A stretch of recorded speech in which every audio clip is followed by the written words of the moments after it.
తీసేసి ఆ పిల్ల చేష్టలేంటి? డీజేలు పెట్టుకోనివ్వలేదని గొడవ ఏంటి అరుణ్ గారు పోలీసులతో?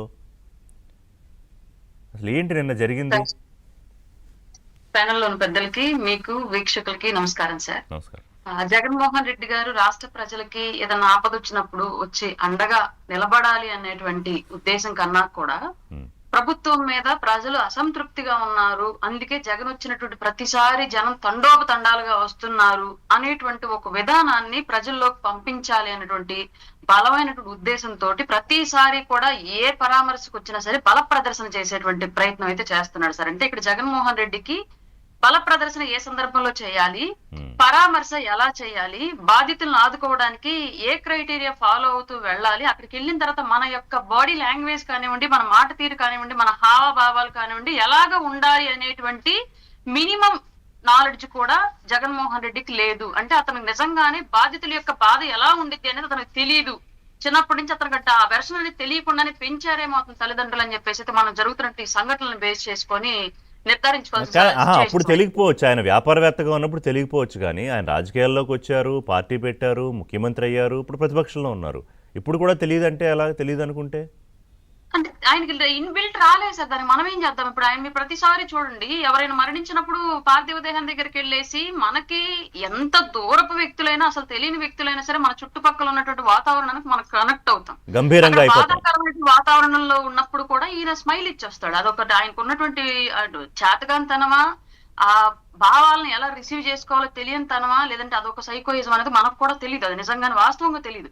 అలాగే బంగారుపాళ్యం సిచ్యువేషన్ కూడా చూడండి. మీరు ఇదే కాదు, ఇప్పుడు మీరు ఇది మాట్లాడుతున్నారు, నేను ఆవనగడ్డ కృష్ణా డిస్ట్రిక్ట్ సంబంధించి మాట్లాడుతున్నారు. మీరు బంగారుపాళ్యం విషయం కూడా చూసినట్లయితే అక్కడ కూడా సేమ్ ఇలాగే రైతుల యొక్క మామిడికాయలు ట్రాక్టర్లతో కింద పోయించి తొక్కించుకుంటూ వెళ్ళి అక్కడ కూడా బల ప్రదర్శన చేసి వేరే వేరే ఊర్ల నుంచి బస్సులతో తరలించేసి గందరగోళం క్రియేట్ చేశారు అక్కడ కూడా. అదైతే మాకు కష్టాలు తీరిపోయారన్నా కూడా బలవంత పరామర్శ అది. అవును, బలవంత పరామర్శ. ఆల్రెడీ సమస్యలో ఉన్నప్పుడు రాడు, అతనికి భయం. సమస్యను డైరెక్ట్ గా ఫేస్ చేయాలంటే అతనికి భయం. ఎందుకంటే మన తుఫాన్ జరిగినప్పుడు అతను వచ్చాడు. ఎప్పుడు ఆయనకి ఎయిర్లైన్స్ క్లియరెన్స్ ఇచ్చాక వచ్చారు, బెంగళూరు నుంచి వచ్చారు. వచ్చిన రోజు ఎందుకు వెళ్ళి పరామర్శించలేదు? నిజంగా ఆ రోజు ప్రజలు ఇబ్బందుల్లో ఉన్నారు.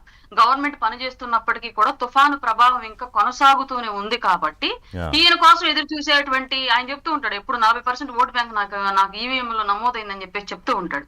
ఆ 40% ఓటు బ్యాంక్ ఉన్నటువంటి ప్రజల్లో ఎవరో ఒకళ్ళు ఈ తుఫాను ప్రభావిత ప్రాంతాల్లో ఇబ్బందులు ఉండొచ్చు. ఆయన కూటమిలో ఉన్నటువంటి లేదంటే మిగతా ప్రజానికం కోసం కాకపోయినా అతని పార్టీకి ఓటేసినటువంటి ప్రజల కోసం, కార్యకర్తల కోసం అయితే నిజంగానే ఆ రోజు బాధల్లో ఉన్నప్పుడు వెళ్ళుంటే బాగుండేది. అందరం కూడా హర్షించదగ్గ విషయంగా ఉండేది. అది ఒక ప్రతిపక్ష నేతగా ప్రజల ప్రతిపక్షం ఇవ్వకపోయినప్పటికీ కూడా విపక్ష నేతగా అతని డ్యూటీ అతను కరెక్ట్ గా చేశాడు ప్రజల కోసం. జగన్ గవర్నమెంట్ లో ఉంటే జనాల్లోకి రాడు, కానీ ప్రతిపక్షంలోనూ విపక్షంలోనూ పెడితే ఖచ్చితంగా జనాల్లోనే ఉంటాడు. ఆపదున్నప్పుడు జనం దగ్గరే జగన్ ఉంటాడని చెప్పేసి ఏదైతే వాళ్ళు డప్పు కొట్టుకుంటున్నారో ఆ డప్పుకి కనీసం కొంతైనా సార్థకత లభించేది. కానీ పూర్తిగా తుఫాను ప్రభావం అంతా వెళ్ళిపోయిన తర్వాత ప్రజలు పూర్తిగా ఇళ్లకు వెళ్ళాక గవర్నమెంట్ యంత్రాంగం యుద్ధ ప్రాతిపదికన ఎన్యూమరేషన్ చేసి ఒక ప్రాంతానికి ఎన్ని ఎకరాల నష్టం వచ్చింది, ఆ ఎకరాల్లో 30% నష్టం ఎన్ని ఎకరాలు జరిగింది, ఎబో 30% ఎంత జరిగింది, దాని క్యాలిక్యులేషన్ కూడా వేసుకొని జీవ అంటే కొన్ని జంతువులు కొన్ని చోట్ల పశువులు అవి మరణించి వాటికి సంబంధించినటువంటి గణన అంతా కూడా పూర్తయిపోయి కలెక్టర్ ఆఫీసుల నుంచి ప్రభుత్వానికి నివేదిక కూడా వెళ్ళి రాష్ట్ర గవర్నమెంట్ నుంచి కేంద్ర గవర్నమెంట్ కూడా నివేదిక కూడా వెళ్ళిన తర్వాత వచ్చి జగన్మోహన్ రెడ్డి పరామర్శించడం అనేది నిజంగానే ఏదో అంటారు, ఏరు దాటిన తర్వాత తెప్ప తగిలేశారని చెప్పేసి ఒక సామెత ఉంటుంది. అట్లా సమస్య అంతా పోయిన తర్వాత వచ్చి ఇతను మాట్లాడేది నిజంగానే అతని రాజకీయ అవగాహన లోపానికి ఒక ప్రతీకగా కనిపించింది తప్ప వేరే ఇంకే విధంగా కనిపించలేదు. సరే వచ్చాడు చూడండి, వచ్చినప్పుడు క్లియర్ గా లాస్ట్ పార్లమెంట్ సమావేశాల్లో మీరు కనుక గమనించినట్లయితే లాస్ట్ జూన్ 25 పార్లమెంట్ సమావేశాల్లో రాజస్థాన్ లో నౌహర్ పార్లమెంట్ కు సంబంధించిన పార్లమెంట్ సభ్యుడు హనుమాన్ బేనివాలా అనే ఎంపీ పార్లమెంట్ సమావేశాల్లో కేంద్ర వ్యవసాయ శాఖ మంత్రిని ప్రశ్నించారు.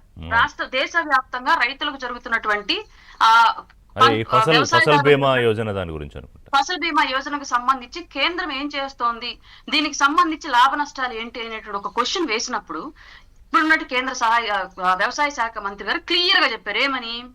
గత ప్రభుత్వం 3 ఏళ్ల పాటు, గత ప్రభుత్వం మీన్స్ ఇక్కడ వైసీపీ జగన్ గవర్నమెంట్ ఆంధ్రప్రదేశ్ లో అధికారంలో ఉన్నప్పుడు ఓన్లీ ఆంధ్రప్రదేశే కాదు వివిధ రాష్ట్రాల గురించి కూడా ప్రస్తావిస్తూ అందులో భాగంగా ఆంధ్రప్రదేశ్ గురించి ప్రస్తావించి ఆయన చెప్పినటువంటి ఆన్సర్ ఏంటంటే 3 ఏళ్ల పాటు ఫసల్ బీమా యోజనకు సంబంధించినటువంటి బీమా డబ్బులు కూడా కేంద్ర ప్రభుత్వానికి కట్టకపోయినప్పటికీ కూడా రాష్ట్రం యొక్క భారాన్ని కూడా కేంద్రమే భరించి కట్టింది రైతుల కోసం.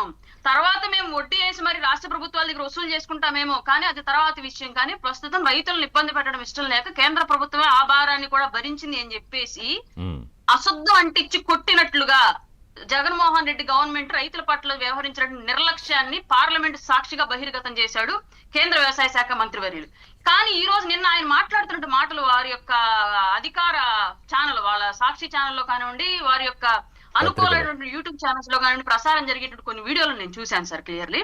అందులో ఏముంది, రైతు చెప్తున్నాడు, సార్ మీరు అధికారంలో ఉన్నప్పుడు మేము ఫసల్ అది ఇన్సూరెన్స్ కట్టాలన్న విషయం కూడా మాకు తెలియదు సార్, మీరే కట్టేశారు మా బదులు, మీరు కట్టేశారు, మేము అందుకని మర్చిపోయాం సార్, ఇప్పుడు కూటమి గవర్నమెంట్ వచ్చాక మేము కట్టుకోవాలంటే సార్, అందుకని మేము కట్టలేదు సార్, గవర్నమెంట్ కూడా కట్టలేదంట సార్ అని చెప్పేసి ఒక స్క్రిప్టెడ్, మొత్తం స్క్రిప్టెడ్ చదువుతుంది. అసలు జగన్ గవర్నమెంట్ కట్టలేదని చెప్పేసి కేంద్ర ప్రభుత్వం చెప్తా ఉంటే జగన్మోహన్ రెడ్డి కట్టినట్లుగా వాళ్ళు నిన్న అతను ఎదురుగా రైతులు లాంటి వాళ్ళతో చెప్పిస్తారు.